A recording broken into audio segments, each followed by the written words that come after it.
Welcome, everyone. Is to the first seminar for the spring 2021.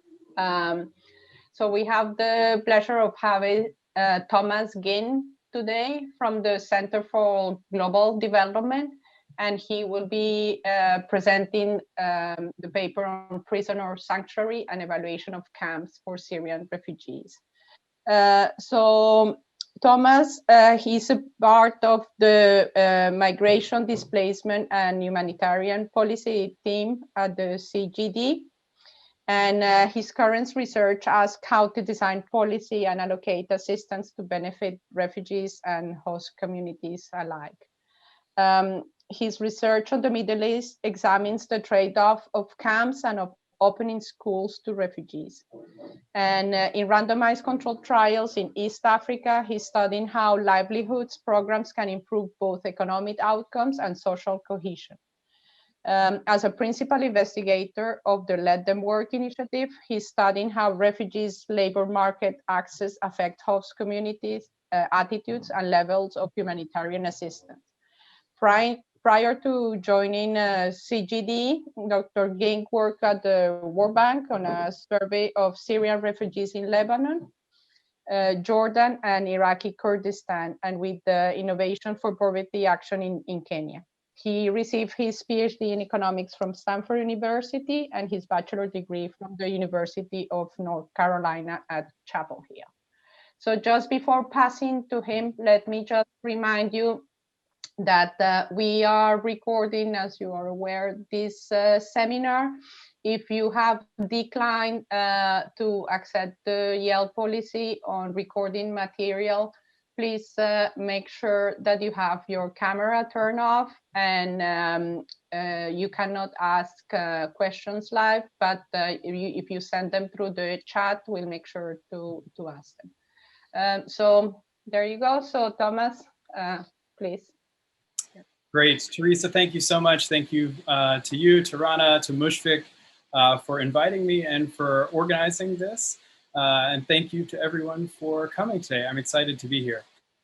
So before I get started, you please interrupt me with questions at any time. So we can just do this like a econ seminar, just to interrupt me whenever questions come up or to put them in the chat. Great, so my name's Thomas Ginn. I'm a research fellow at the Center for Global Development, and I'll be talking today about camps for Syrian refugees. As I'm sure this audience is aware, about 80 million people are displaced by conflict worldwide, and at least 10 million of these displaced people live in official camps or settlements that are managed by usually the UN. So the alternative that I want you to think about in this talk is that otherwise displaced people, they're still displaced, but they live in towns, cities, informal settlements. They self-settle and have to find and pay for their own accommodation. And consistent with the humanitarian dialogue, I'm going to call all of these people urban, even though a few of them live in rural areas. So some of the reasons that camps exist, oftentimes these are negotiations between the host governments and the international community. The main argument being that host governments want to isolate refugees in order to minimize crowd out in terms of the labor market, in terms of public services, in terms of the housing market, and so as a way to keep refugees isolated from the host communities. The nonprofits, humanitarians also find this efficient to identify and to distribute the most vulnerable for short-run assistance. But critics of camps rightly note that it makes it much easier to impose serious restrictions on movements, violating the Convention for Refugees and human rights for refugees who are encamped. And also, as displacement is such a long-run event in many cases, the worry is that camps will prevent long-run self-reliance for refugees who are encamped. So given these criticisms, in 2014, the UN High Commissioner for Refugees, UNHCR, announced a policy change that camps would now be the exception and only a temporary measure after a history of only kind of serving refugees who were in camps. And so the question that I want to look at here is, think about what are the effects of creating a camp on well-being? And I'm going to talk mostly today about the effects on camp residents, because I think that's where we have the least amount of data for now. But I'm also going to then extend this and think about the effects of creating a camp on urban refugees and on host citizens at the end. There we go. So the setting that I'm going to look at is the largest displacement setting in the world right now. That's Syrians. I'm going to be looking at mostly in Syrian refugees in Jordan and the northern region of Iraq, the Kurdistan region. And so here we're looking at the Zaatari camp, population of about 80,000 people in northern Jordan. And to illustrate some of the criticisms from of camps, the Affordable Housing Institute's 2014 report starts out that if the road to hell is paved with good intentions, then the newest slum, Zaatari in Jordan, is a 4-lane highway there. And so I went into this project expecting to find negative effects. I thought it was important to add measurement to this, this policy discussion with some new data that I helped to collect. And I've spent time in these camps, and it's obvious that life is very difficult and boring. But when I started looking at the data, it's not easy to form perceptions on the alternative, because most urban refugees are less visible to nonprofits and to journalists. And I think we want to assume that they're doing better. And I think that's where rigorous data collection is so important. And in this case, kind of led to some surprising findings for me. So the research questions that I'm interested in here, how does living in a camp instead of the local community affect a variety of outcomes? I'm going to start out with labor market outcomes, like wages and employment, and then crucially look at this income relative to the cost of living. So refugees in camps don't pay any rent, and that's going to become an important part of my story here. Then, of course, I'm going to look at all the other factors that we have data on that inform places about how satisfied we are with the places we live. Things about access to education, to healthcare, your social networks, perceptions of safety, and then the respondents were asked about an overall measure of satisfaction to kind of weight these criteria as they see fit. Then we want to look at how does this difference across locations evolve over time. So in this case, refugees have been displaced when we collected these data for on average about 3 years. So that's not speaking to the long run effects that we're most concerned about, but at least gives us some extent. And I'll try to bolster this with a few more recent surveys of my findings here. And then another kind of big picture way to look at this is I'm trying to think about whether camps are cost effective. So would camp residents prefer the additional aid expenses? Camps are more expensive. Would they prefer that additional aid in cash?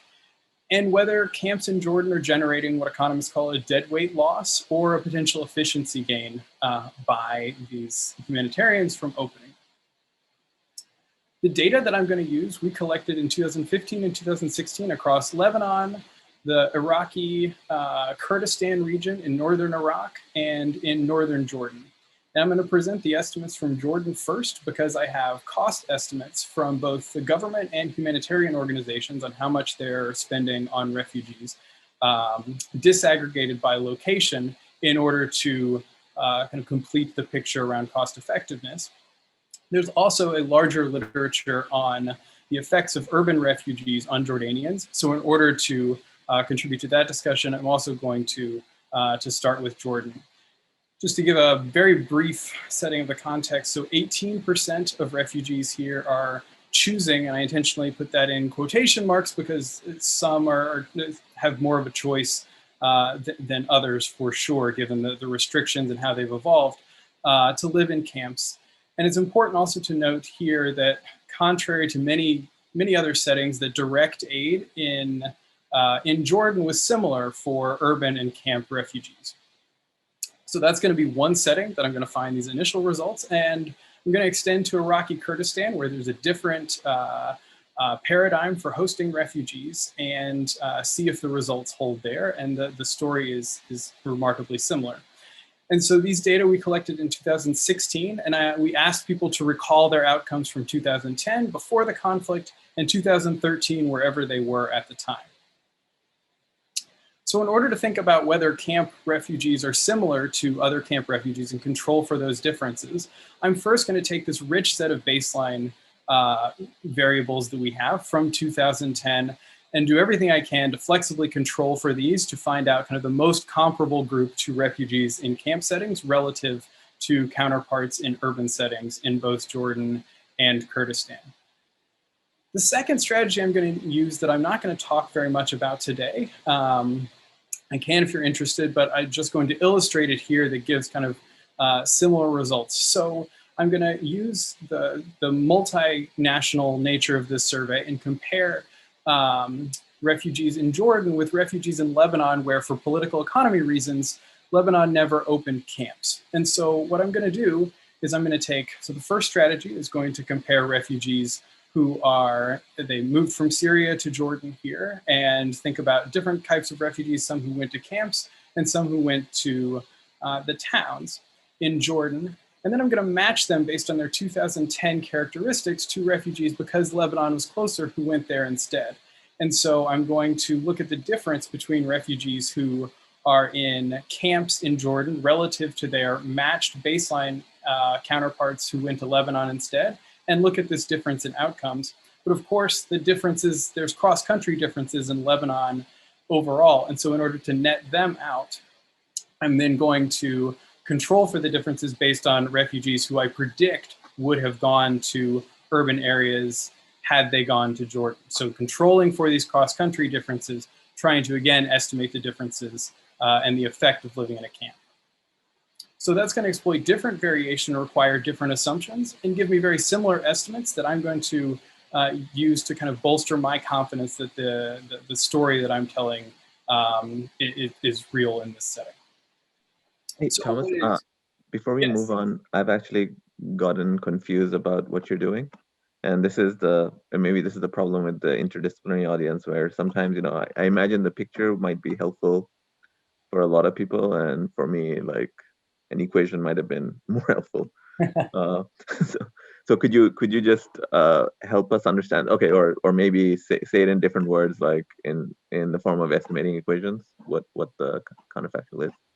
Sure. So the main strategy that I'm going to talk about today is going to be controlling for selection on observables, and then talking about what the unobservable selection might have been, looking only within Jordan, comparing refugees who are in camps to refugees who are outside of camps. Okay. Then I've got this second strategy that exploits different variation of refugees who went to Lebanon, and we have this baseline characteristics. And so I'm then going to match them based on their characteristics before they were displaced, and look at this difference in differences across Lebanon and Jordan based on whether I predict they would go to camps, and then look at that difference in difference by whether they're actually in camps or not, to estimate a treatment effect of being in camps. Okay, actually that helps a lot, thanks.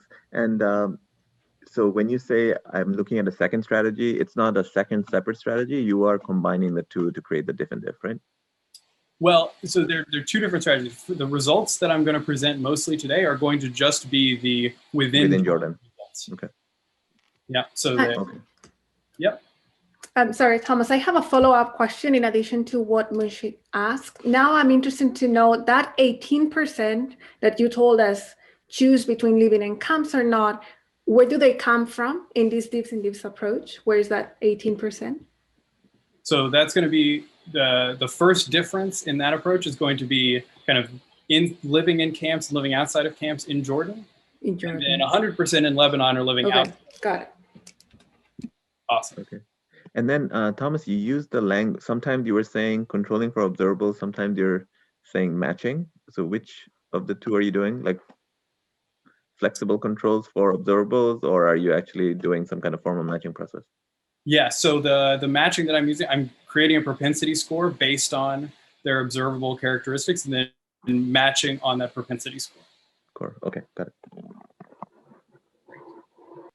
So what do I find kind of top level results here? I'm consistent with a lot of the criticism of camps. I'm going to find that camp residence reduces income. And in order to standardize this, I'm going to put this in per capita terms per month. So the wage penalty for living in a camp per person is, I'm estimating at $11 per person per month. But the crucial story here is that they save $22 per person per month for rent. And so that's a net at this stage of $11 per person per month. Then I'm going to look at these other effects, these other amenities, and find actually minimal differences at this stage between camp and urban residents. Then I'm going to estimate that services and aid are more expensive in camps by about $9 per person per month, although this estimate is quite rough. But if you sum all this up, that's going to be a net efficiency gain from camps of about $2 per person per month, very roughly.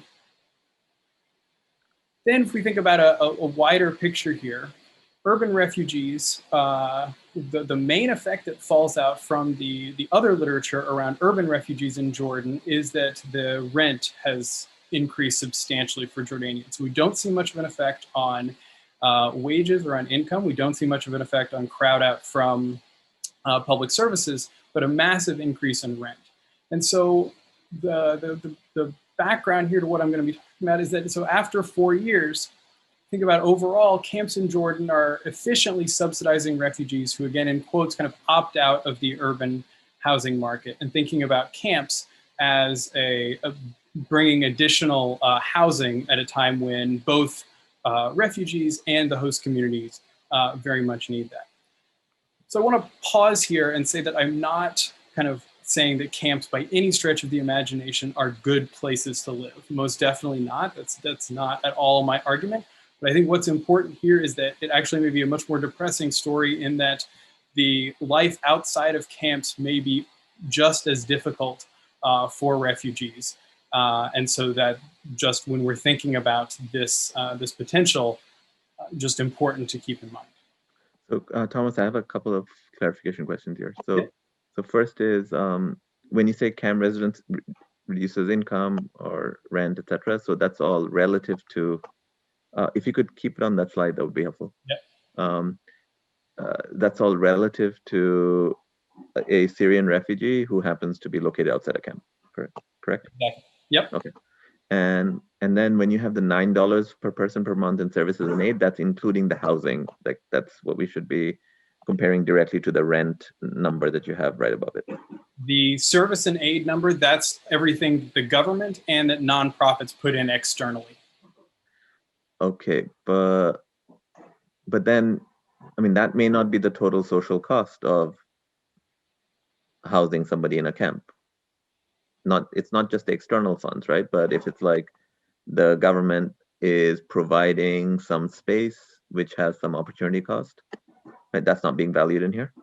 At this point, exactly. So in Jordan, this was just empty desert. That yes, you're exactly right. It was not valued. So when you say empty desert, you just mean to imply that had very low opportunity cost. Indeed. Yep. Okay. And so you're right. That's not valued in here. Okay. So now then the question becomes, like, something we should be grappling with is like the empty desert, like there may be unobserved differences in the quality of that location, right? Like how pleasant it is to live in the empty desert that's far away from other amenities, etc., right? That's probably welfare relevant, but we probably don't have that being counted in the 22 versus the 9. For sure. Right. Okay. Yep. Okay. So the 22 might be, so there's nothing here that suggests that's like meant to imply that, camps are magically like creating some efficiency gain by the government, like building a lot of housing together that in a decentralized way, the private sector could not provide. It could be that this reflects quality differences, but it could also be that, by building a camp, there's huge economies of scale, and that's how we're generating some efficiency. Exactly. I'm going to talk about that actually in a couple slides from now. Okay. But yes, I'm talking about camps as a potential coordinating device around with a large group of people coming in. So yes, that's one way to think about it. To follow up on that, so one of the camps is about 20 minutes from the next largest city. So we're thinking about kind of environmental differences. It's outside of the kind of urban area, but not that far outside. Another one is much further away. But also then that's another reason I like the estimate of satisfaction, that respondents can price in something like, the heat of living in a desert without any vegetation around and things like that. So, but yes, totally agree. The question about how about cost of water trucking in and waste trucking out, that is included in these service costs. These costs are from 2014, and I'll talk more about this, but those costs have gone down as the Jordanian government has allowed more kind of permanent-ish infrastructure to be constructed. But that is.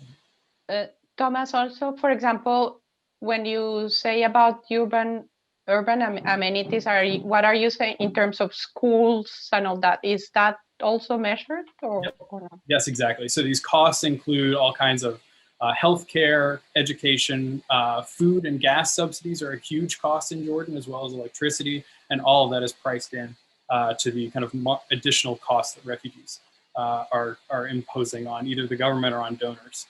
So it's a very rough estimate, but it's attempted at least to be taken into account. Hi, Thomas. Can I interrupt for 1 second quickly? Yes. Sorry, do you hear me well? Actually, I'm calling from Lebanon. So, and my PhD is about Syrian refugees in Lebanon. So just to clarify, probably you're doing it later on. Are you taking this as a benchmark to compare these figures with same figures for Syrian refugees in Lebanon? So that's what I do in the second strategy that I won't, that I can talk more about, but I just wanted to clarify quickly because, Syrian refugees in Lebanon, we don't have camps here. It's more ITSs, and they actually do pay rent. So I just want to see if you're factoring this later on. Exactly. And that's, I think, a relevant counterfactual because these refugees didn't have there weren't any camps in order to move into. So it's a very rough natural experiment. But exactly. Okay, I'll wait. Sorry, thanks. No, thank you. Great. Okay, and then so just the brief overview of the literature. This is part of there's a report in the World Bank that summarized these data, but it was never made public. And we're kind of seeing a growing, collection of data on outcomes of displaced, including work by Mushfiq and Paula for the Rohingya. But I think, so one thing I'm doing here is that this is extensive data, bringing in attempts at kind of identification question around this question that hasn't been discussed much, and cost effectiveness. Then zooming back a little bit, the economics is talking more about kind of place-specific effects, so whether that's immigrant enclaves or in general neighborhood effects. And I think it's important here to think about this in terms of humanitarian context and a place that is actually created that the social planner has a choice of whether to create or not. So I'm gonna then jump into the kind of framework that I mentioned to Mushfiq, and then the setting data down to the results, and then conclude with a policy discussion. So we think about kind of a big picture of how people are allocated across space, and urban economists are thinking about this in terms of the returns to scale that you get from positive kind of agglomeration economies versus congestion costs. We think about traffic, but especially rent.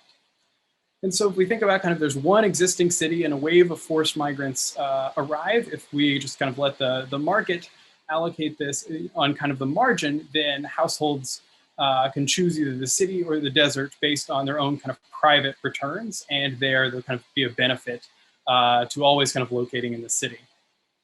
But at some point there might be more negative externalities for the marginal person coming in than the positive social costs.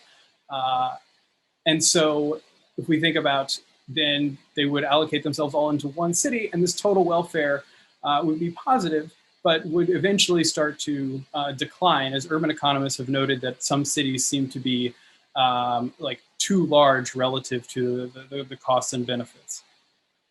If we think about a social planner instead, that they could choose these city sizes based on the total social welfare, you could divide this group into two and double the social benefit where it's positive. And at some point with a large enough population, you have the total social welfare exceeds, with two cities, exceeds the kind of like marginal everyone deciding this for themselves of one city.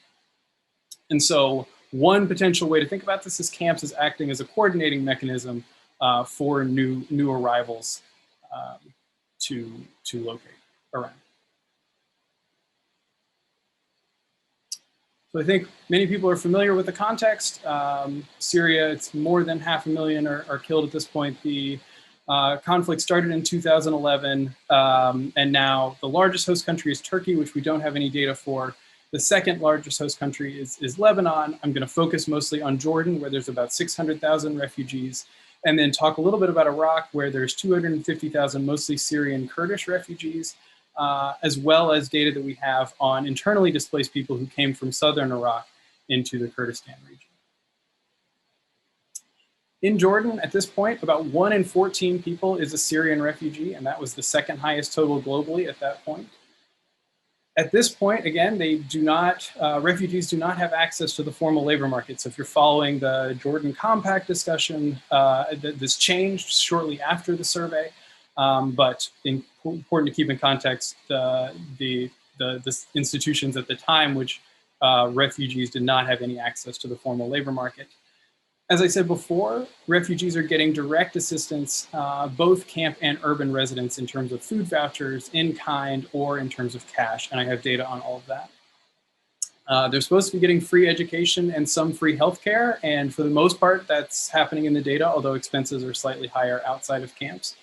And then the other comparison between limitations on movement is that camp residents, there's limitations in both. Camp residents need a permit to leave temporarily, and so their freedom of movement is most definitely restricted. But urban residents in this context also significantly worry about arrest over having the right paperwork, and also expressed limitations on their movement in just different ways. So in Jordan, there's 2 main camps. This is Zatari, the largest one, of 80,000 people. Azraq is the second one with 30,000 people, and I'll talk more about the comparisons at the end. But these are the populations in 2016 and have basically stayed that way to the present day.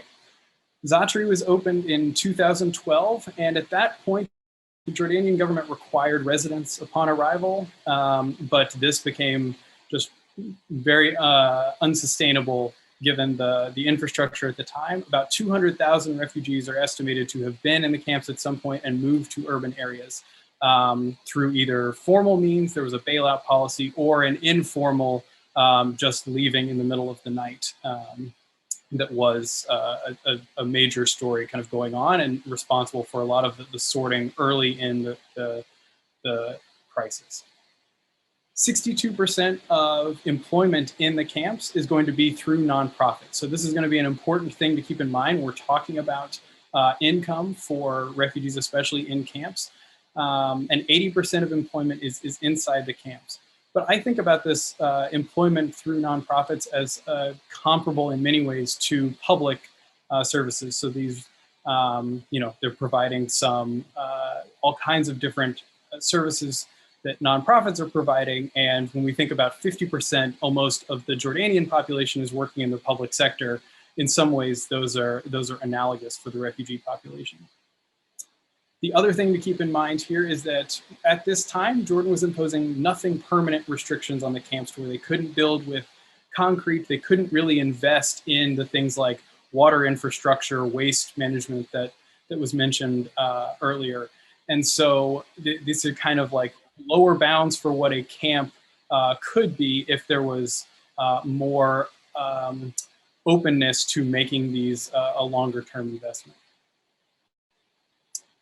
The data that I'm going to use, I collected in partnership with the World Bank, UNHCR, and the Danish aid organization Danita.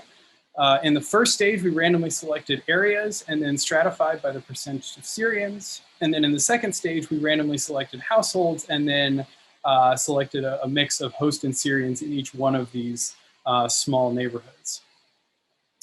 This is mostly going to be representative. For Jordan, it's not quite representative. It's only in certain governorates, and there was an additional sample that we surveyed in order to bolster the sample in Amman, but it's going to include unregistered refugees, and I'm mostly going to be using the sampling weights that we calculated. We had a response rate above 85%, so I think we have mostly attrition is not much of a worry. I think we can call this mostly representative, and it's consistent with other surveys that have been done in Jordan as well. I'm going to talk about some labor market migration and attitude questions as well. And this was done through, we sampled 2 15 to 64-year-olds randomly in each household. And so it's not the whole household that we have that for. And as before, I said that we have the survey was done in 2016, and I'm going to have outcomes we asked them to recall from September 2010 before the conflict and September 2013. So first look at these data here. Again, as we've kind of said, and as consistent with a lot of the discussion, urban refugees in Jordan earn much more. So in the capital city, Amman, they're earning almost $300 US per household per month. When we zoom in on just the 2 governorates that are around the camps, Mafraq and Zarqa, it's still more than in the camps, but it's much less difference between the camps. So about $110 relative to about $80 per household per month for camps. Hi, Thomas, I'm sorry to interrupt you. I wonder if you could give us, I know this isn't shown here and maybe the sample's not super large enough to get into the details, but what do you know about the distribution of household income across these places? Yeah, so I'll talk a little bit about that. I mean, so 40% of households in camps are 40% of households outside of camps are not earning anything, and 60% of households in camps are not earning anything. So it's sure. There's a large percentage that have no earnings from either wage or self-employment, and so it's very kind of right skewed in that sense for sure. Does that answer your question? Yeah, and a little bit different across places too, it sounds like. Yes, I mean the furthest right tail is definitely in Amman, but that's there's not that many refugees earning a substantial amount of money. Got it. Okay, thanks. Great. So then I'm going to add the red bar are remittances and pensions and kind of any other income that's coming in. That's a very small proportion of the reported income for refugees here. And then the assistance, again, as I said, it's similar across locations in terms of how refugees report the value of this. So it's the largest proportion in terms of camp residents, but a substantial amount for also refugees in the other governorates around camps and also the. And sorry, Thomas, the type of aid they receive, is it similar? Do they receive perhaps primarily food in camps and something else like services outside of camps, or how similar it is? I think it's fairly similar. We have data on whether they receive food and cash, but not the amounts, and then a total amount for the total value. So I think there's probably a little bit more cash outside of camps than inside of camps, or yes, but both refugees outside of camps and inside of camps are receiving food in kind, food vouchers, all the kind of same general bundles of assistance. Got it. Thanks. As far as I understand. So now when we look at the rent that refugees are paying, when we look at the governorates around camps, they're actually paying the middle set of columns. They're actually paying more outside of camps in these governorates than they're earning. So with assistance, on average, they still have kind of net positives for other expenses, but they're actually paying more in rent than their total earnings. In camps, they're obviously not paying anything. And then in Amman, the total rent is almost as much as they're earning, but a little bit less, a little bit larger difference for residents in Amman.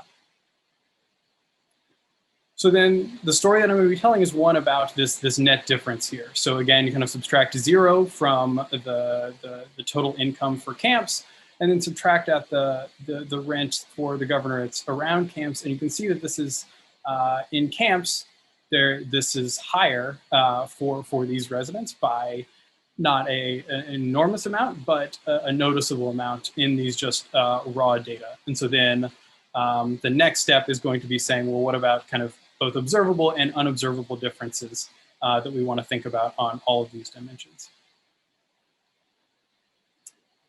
The last thing I'll just note here is that when we compare this to Jordanians, The red dot here is the total household income of Jordanians we also have in the survey. You can see that they are earning both in these two other governorates around the camps and in Amman, earning substantially more. But the average rent that they're paying is almost identical for Jordanians and refugees in urban areas. So this kind of net of expenses is much different for Jordanians than it is for Syrians in this sample. So now we want to think about whether the goal that we have in mind here is to estimate how camp residents would have done outside camps, right? Is this net kind of a real effect? Are these, what would the wage effects, the wage penalty of living in a camp be if refugees lived, if the camp residents lived outside of camps?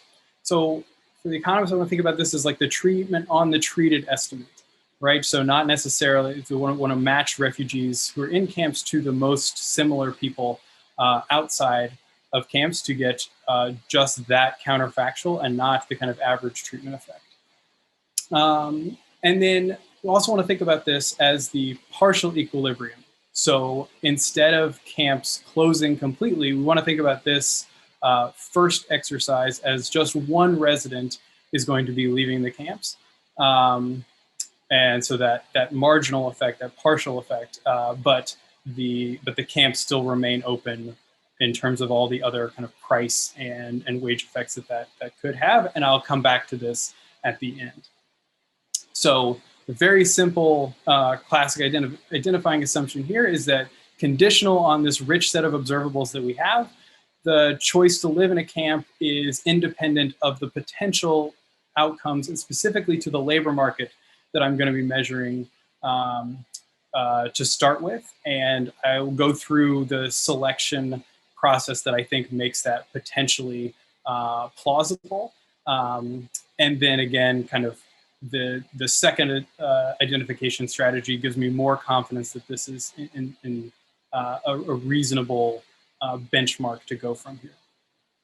So I'm going to have these 85 baseline covariates. It's things about the household demographics, about their housing characteristics in 2010 before displacement, 17 different assets, their exposure to violence, the amount of time that they've been in Jordan, obviously things like that. And then at the individual level, again, for a subset, we have their 2010 outcomes on employment status, on occupations, on wages, on their education levels, all these kinds of things that feed into this, this estimation strategy.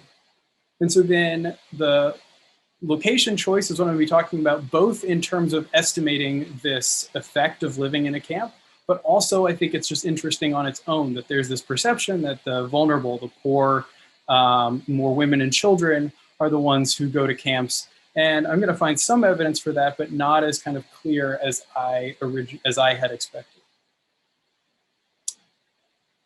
So again, consistent with it being kind of the more vulnerable ex ante, who would have moved and who would have stayed in camps, I'm going to find that camp residents have had fewer rooms in 2010 in their house. They had less likely to have a water heater, less likely to live in an apartment, less likely to have a tile floor. So everything here to the left of the red line, the zero, means that camp residents were kind of less likely to have these things.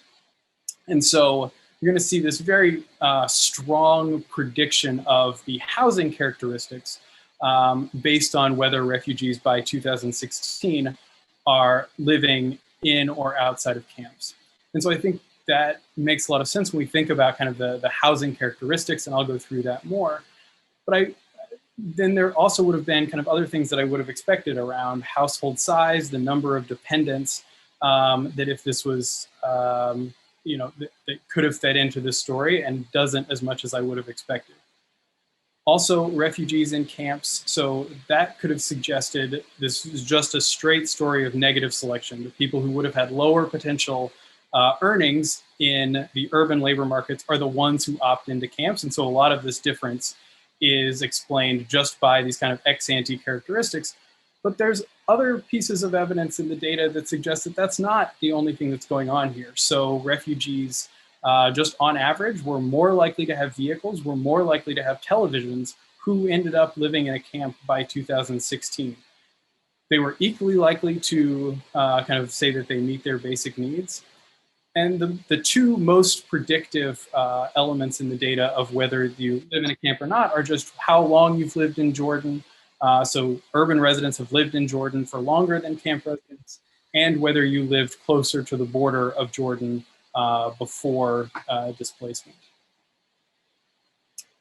So as I say, I think a lot of what's going on here is this just willingness to live in what these caravans that they were distributed, and was kind of part of the built up environment in these camps. And so here's a sense of what these look like. They're basically like these shipping containers that refugees were given. And so they started out in these canvas tents until mid-2013, and then moved to these caravans. And I think that your just willingness to live in these caravans was what's driving a lot of this sorting. So I'm going to have some evidence that the more space per person kind of you were allocated upon your arrival to camps, the more likely you were to stay. And that's going to be just one of the main driving factors, much more than your kind of potential labor market outcomes or correlating with your 2010 labor market outcomes. That's really explaining a lot of this story. So going along that, we look at this, again, these random samples of the males and females on their labor market outcomes, and we don't see a significant difference in terms of education. It's almost exactly the same in terms of whether they were in school in 2010. We actually see it's not statistically significant for males, but it is for females, that males and females were more likely to be employed of those who moved and who were in camps by 2016. And consistent with some more kind of, on an individual level, some kind of positive selection. Refugees, males who had jobs in 2010, camp residents were more likely to have a higher ISCO score for a kind of 1 to 4 level of what skill level their job required. And so overall, this is not explaining a lot of the variation in where refugees are ending up by 2016, but it butts up against the story that this is just, these are the people who would have been just attained less in the labor market overall. And so I think this is really a story about kind of housing preferences and what housing you were kind of expecting and used to, much more than it is necessarily about your potential labor market outcomes.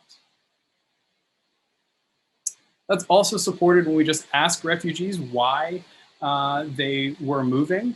And so out of the refugees who located from camp to urban areas, the biggest one is insecurity, because at the beginning of Zatari being opened, there's no doubt that there was a massive problem with insecurity and just major problems that were eventually kind of gotten under control by UNHCR. So that's the number one reason that the refugees report leaving. The second one is looking for a bigger or better home. So I think this is important and kind of goes with the other empirical data I've presented. When we're thinking about whether this is driven by labor market outcomes, 8 people said this was work related, but that's much smaller than, for instance, I was expecting. Similarly, when we look at people who have moved from urban to camps, it's a smaller number, but the largest, besides insecurity in the urban areas, the largest number that people report is that rent was too high. Again, kind of consistent with housing being a major factor for sorting. So now I'm going to take these estimates, this kind of story of selection and these baseline characteristics, and I'm going to put these into a generalized random forest, which is an algorithm from Susan Athey et al. In 2018 that generates a propensity score around the predictions of who's more likely to live in a camp versus urban area within Jordan at the time of the survey. And so this algorithm is going to flexibly capture different interactions, any kind of higher orders of the potential explanatory variables here of who's locating in which area. And once you kind of tune this and take into account all these different variables, it's with 81% accuracy able to predict where refugees are going to be living at the time of the survey. And so I think this this does a fairly good job of capturing the selection story here. And again, the main factors that fall out are that the arrival month is the most predictive element of where refugees are going to live, followed by their housing characteristics and their origin governorates for where they end up living. Then I'm going to take this propensity score and I'm going to use this to balance across 2010 characteristics. So I'm going to use the Imbens and Rubin method to, instead of matching kind of one-for-one directly refugees in and out of camps, I'm going to stratify and create different blocks of refugees that are mostly similar within that propensity score. And then I'm just going to follow the algorithm that Imbens and Rubin have laid out in order to create this, this blocking estimate that gives me this treatment on the treated estimate of how much to estimate this effect of how refugees would have done outside of camps. And then I'm going to present the results from ordinary least squares and from other methods in order to just look at the straight selection with just a linear specification. And whenever I do that, I'm going to control for the head of household's age squared, their gender, their 2010 education, the months that they were displaced, fixed effects for the origin governorate, and then the linearized propensity score that I estimate from this in order to capture just those selection characteristics.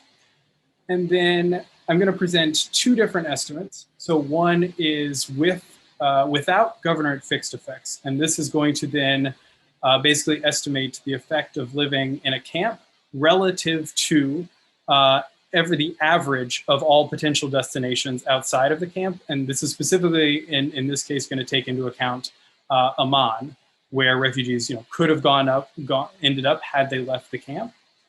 And then I'm going to present another specification that estimates within governorate. So just comparing essentially refugees who are living in Mafraq with refugees who live in the Camp Zatri next door and refugees who live in Zarqa relative to the camps who live, the refugees who live in Azraq in the Zarqa governorate.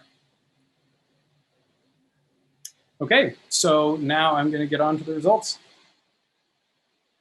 unless there are any questions. Yeah, Thomas, I did have a couple of quick questions. Could you go maybe back 2 slides? Yep. This slide? Yeah, perfect, thanks.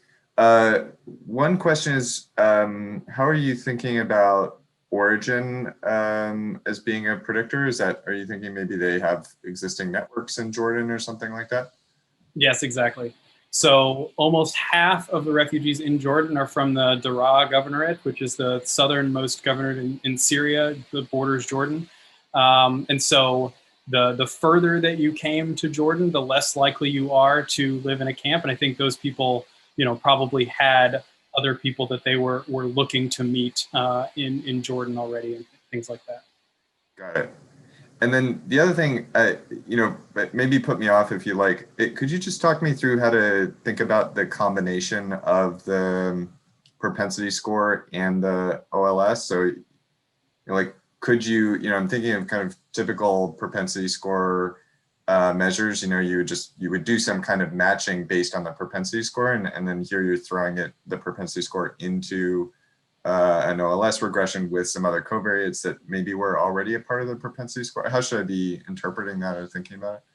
Yeah, exactly. Great question. So the algorithm recommended by Imbens and Rubin is to create these blocks. So basically I'm going to have like 6 blocks that within each one of those blocks, I'm going to then run the OLS that controls for these kind of main characteristics that I chose ad hoc. in order to net out those effects. And then that creates a treatment effect within each one of these blocks. And then you weight the blocks by the number within the blocks and by those estimates.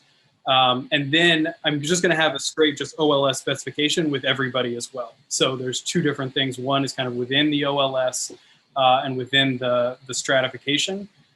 And then another one is just OLS with the linearized propensity score and the other explanatory variables. Okay, thanks. Great.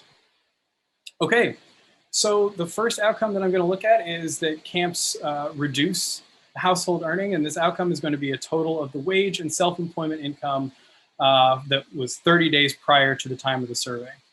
And so I'm going to look at this in just the absolute measure in terms of USD on the left here, and then take the inverse hyperbolic sign in order to account for these mini zeros.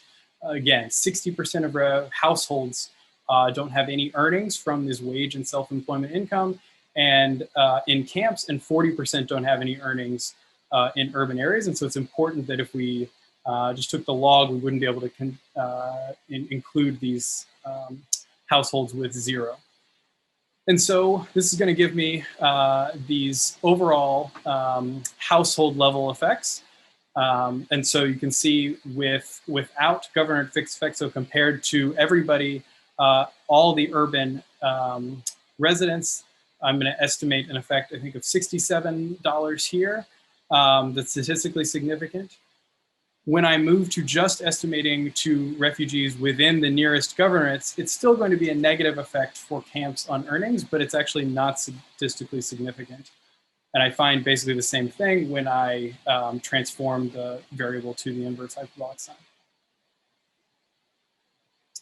This is that same thing in regression form. So that's from these blocks, again, I've got kind of 6 blocks here that I put all together. That gives me this $67 effect off of an urban mean of $192. And so that's the kind of first specification. It's very similar when I don't worry about this blocking estimate and just pool everything into the same regression. And this is going to give me $63 wage penalty for living in a camp. And then the Oster delta for whether the unobservables could potentially overturn these results is above 1, which means that we would expect that selection is doing, on observables is doing a fairly good job here, and that unobservables wouldn't overturn this result. So these results are driven largely by lower male employment, 45% male employment in urban regions relative to 32% for camp residents. And so that's where the majority of the earnings penalty is coming from for living in a camp in this setting. I was also surprised to see there's actually a positive effect for females, for female employment. So in this case, there's 9% employment for women in camps versus 2% outside of camps. And I think and most of what's going on here, 86% of the employment for women in camps is through nonprofits, basically looking to have kind of equitable access to these jobs. And so that's a substantial, I think, important story, but it's not enough to kind of compensate for the overall household earnings effect. So then I'm going to move into calculating this net income per capita. And that's going to take these earnings, so from self-employment, from wage employment, and I'm going to add the other income. I'm going to add assistance. And then I'm going to subtract out a conservative estimate of the minimum expenses that refugees might have faced outside of a camp. And so in order to calculate that, I'm going to take the 10th percentile of rent within the governorates that refugees outside of camps are paying. So I'm going to standardize the expenses in camps to 0, and then subtract out the minimum expenses that refugees are paying in urban areas, but take a very conservative estimate of that. They're also paying more outside of camps for school and for health costs, and I'm not even going to factor those into account, again, to give kind of a very conservative estimate of how much is being saved from living in a camp. Another kind of outcome we think about, in order to benchmark these effects, are food prices, but the median food prices reported inside and outside camps are identical in this setting. And then I'm going to convert this to per capita estimates in order to standardize with the cost estimates that I have. So when I just look at the total income per capita here first, I still get this negative effect, about $10 per person per month of living in a camp. But when I subtract out these these minimum expenses, this is when I get kind of the overall positive effect of net expenses of living in a camp. And because there's kind of a different expense subtracted out for different governorates, I'm going to get a similar coefficient, a similar effect, whether you compare them to everybody, including those living in Amman, or to the refugees who are living in the most kind of similar areas, of about $11 per person per month net for camp residents. Some additional evidence that I have here is that in order to, so refugees inside of camps are much less in debt than refugees outside of camps. And the story that I think explains this best is that refugees outside of camps are having to go into more debt in order to afford their larger housing costs. So these estimates are very large. About 80% of refugees in the urban settings express a debt of at least 100 dinar, which is 140 US dollars. And that's 20 percentage points less in the urban area for refugees who are living in camps. I'm also not seeing any difference in access to credit, and so that wouldn't explain this either. Then if you ask just on the subjective measure of whether refugees consider their household to be poor or not, it's actually lower, that fewer refugees consider themselves poor in camps than outside of camps. This isn't statistically significant, but I think also kind of illustrative that the financial situation for refugees outside of camps may be much worse, 84% here, than I think we kind of have in mind when we want to think about urban refugee situations. So I should note also here that there's fewer assets for refugees who are in camps in terms of TVs, radios, and appliances. I think this has changed. This is increasing over time, and so converging in some sense, but it's not that, it's an important difference that's also should be noted. We're thinking about kind of these total effects here. So again, a major concern about refugees over the long run and living in camps is, how these effects are going to evolve. And so what I do for this, again, refugees on average have only been in these camps about 2.5 years, but I'm going to look at those refugees who were in the camps when we asked about September 2013, and I'm going to look at their employment outcomes at that point relative to their outcomes when we surveyed them in the spring of 2016. And so if you kind of think about the parallel trends, that if you assume that they would have been on parallel trends if not for living on camps, then you can interpret this as kind of the difference of camps. And so you'll see here that while the employment is lower for males in camps, they're on a similar trend increase over this time period. Wage growth is a little bit higher for refugees outside of camps, but growing also for refugees inside of camps. And then I've also gone back to the 2018 survey, so 2 years later, and this employment has basically converged between refugees outside of camps and inside of camps. So 46% employment outside of camps, but up to 44% inside of camps. And so it seems like the refugees are actually on even a faster employment growth, at least within camps, by 2018. When we look at women, it's important to note that they started off higher employment percentage, and so there might be some kind of selection bias going on here. But that this is also a substantially larger wage growth, again, I think mostly attributed to nonprofits. But it also persists into 2018, this 8% percentage points versus 3 percentage points by 2018.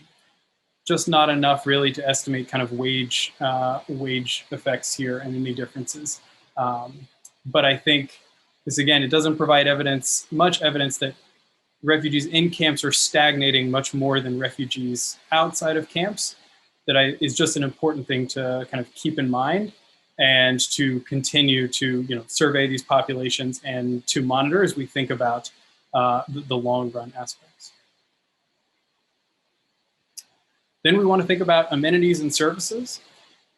So I'm going to find actually that primary school age children in camps are more likely to be in school in 2016. And so it's not a lot. But here at much younger ages, we see that they are more likely to be in school, and this drops off for both camp and urban refugees as we get into secondary schooling, unfortunately here. But not substantial evidence that children in camp schools are at least attending much less. Does school attendance differ? Sorry to interrupt. Does school attendance differ by gender? No, not that I was picking up here. And do you have a good explanation for why attendance for 5 years old is so low in urban areas?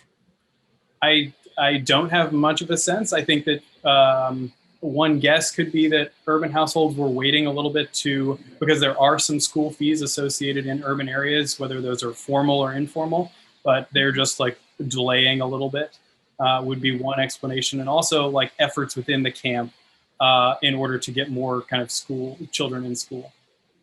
Maybe because there are not enough preschools as well, or the legal age for entering school is set around 6 probably, or something like that.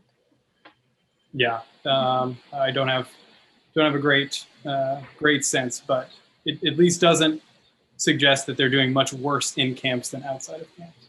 Sorry, Thomas, I have one more question about the schools. I just want to compare them to Lebanon. Are they mixed shifts or one shift combining Jordanian and Syrian together? Because this is an issue that we're facing here in Lebanon. Yes, so plus, sorry if I didn't finish yet, plus the curriculum actually, that was actually an issue. This is why the Syrian curriculum in teaching, hoping for the kids to return back home, is different than the Lebanese one. So that was also another issue. I just wondering if this is the same case in Jordan. Yes, so Jordan also opened the 2 shifts in high prevalence areas. So I actually have another project that demonstrates how this, basically Jordanian students were not very exposed to Syrian students, that the prevalence of Syrians in these schools was pretty low, and Syrians were mostly in this kind of second shift of education. So it's very similar in the Jordanian context as well. Thanks. Thank you.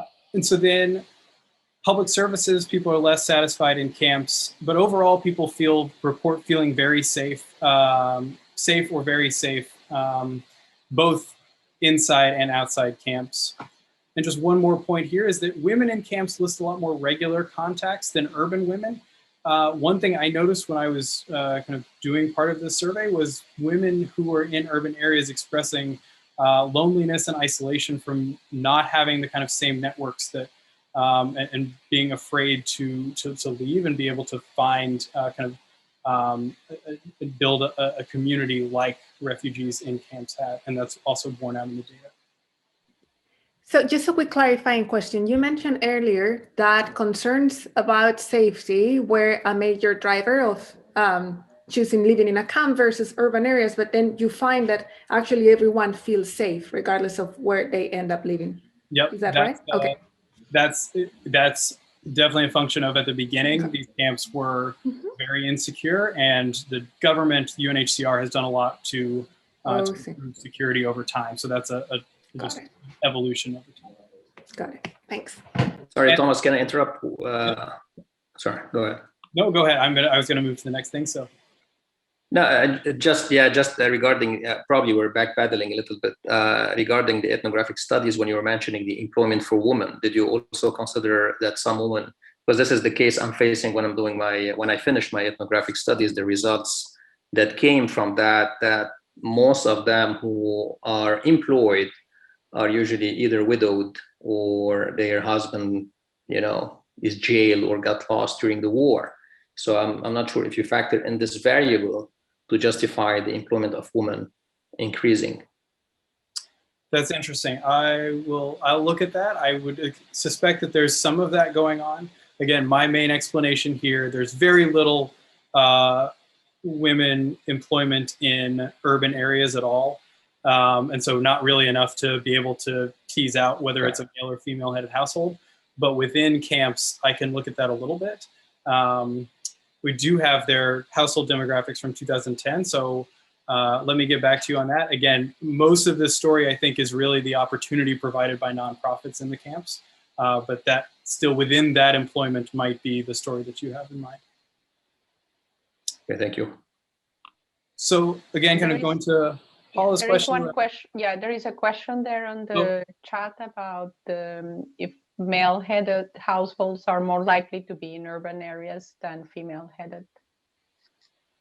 Female-headed households are a little bit more likely to be in camps than outside of camps, but not substantially. It's not a major predictor of who's going to locate in which area. Thanks. So we're talking about kind of the evolution over time here. This is the Cantrell ladder. So asking people to recall, that has all kinds of problems, but I think it's still a useful exercise, where high here is my life could not be any better, and 1 here is my life could not be any worse. And so consistent with there being the camps improving over time, we see on these blue lines here, these are people who were in Zaatari in 2013. The conflict started, satisfaction goes way down.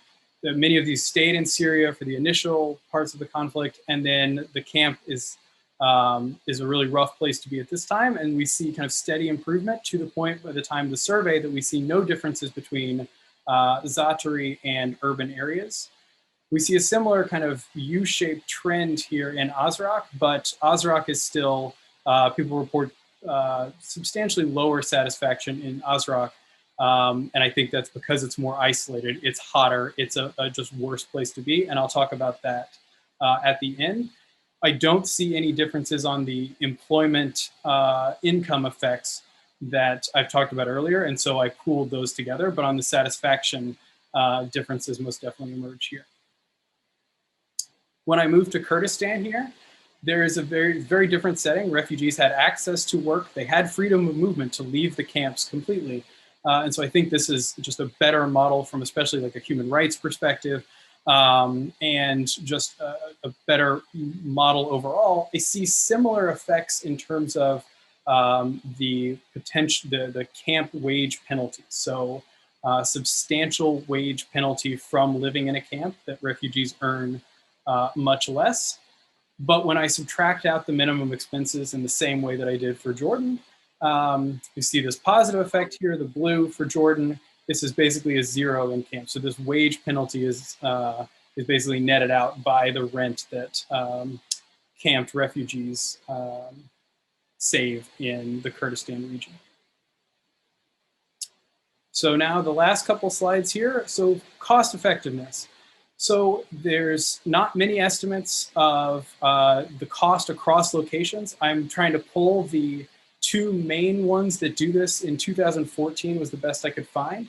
But the nonprofits through the Syrian response plan estimate that it's about $60 per person per month more expensive to serve refugees in camps than it is outside of camps. So I'm going to take this estimate. Then I'm going to look at this USAID study on the fiscal effects from 2014. And this is going to provide the estimates from the government expenditures. So how much whatever is going through the Jordanian government in terms of education, health, electricity subsidies, municipal services, food and gas subsidies. And this is net of the regional response plan, so the gross budget support that's going on here. And that's for the government, it's $51 per person more expensive to serve refugees outside of camps. So overall, that's a $9 difference, plus the $11 difference that I'm estimating here, again, is a very rough estimate of about $2. Now we think about the general equilibrium. So think about the thought experiment of that Jordan has never opened camps and they host the same number of refugees. So this would represent a 22% increase in the urban refugee population. That then we think about the effects on refugees and on the host communities. So for refugees, potentially there would be crowd out of each other from housing and from jobs. And that would mean that these current estimates actually understate the camp surplus that I'm estimating here. But for Jordanians, like I said earlier, the main effects are not from income, are not from public services in terms of education or from access to healthcare that Syrians are crowding Jordanians or having a negative effect on. It's the cost of living. And so that there's very inelastic supply of housing. And so there's two different papers that estimate large increases from Syrians who locate close to Jordanians having a substantial negative effect on the Jordanians in that area.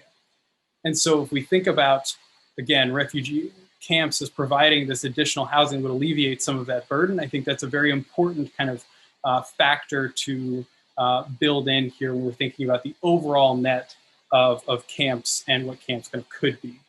The other thing I'll say quickly is that if camps close, you can think about the aid budget potentially being affected. So one Jordanian official said to me that one of the arguments for opening a camp was simply because they, quote, learned their lesson with Palestinians that the aid money they suspected was much less because they allowed people to assimilate.